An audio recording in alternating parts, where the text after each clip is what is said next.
Anong ganda ng lakad ng isang mangangaral kung dala nito'y ebanghelyo ng kapayapaan.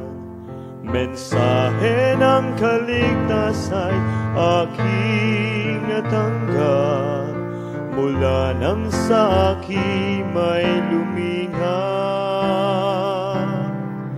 Tunay ngang si Jesus ang nag-iisang daan tungo sa kaligtasan, buhay na walang hanggan.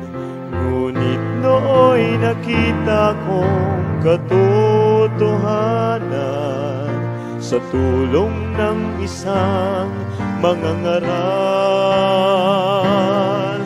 Habang nabubuhay ako'y magpapasalamat sa Diyos na siyang nagkaloob ng pastor sa ating lahat.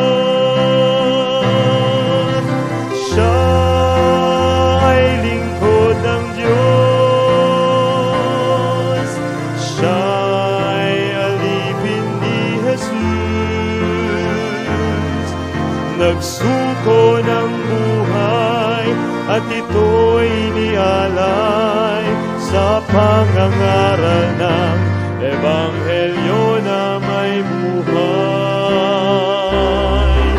Siya'y hinirang na tunay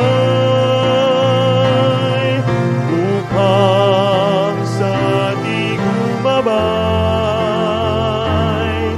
at sa kasalanan tayo ay pawalay, sa kalooban ng Diyos ay maging kaagapan.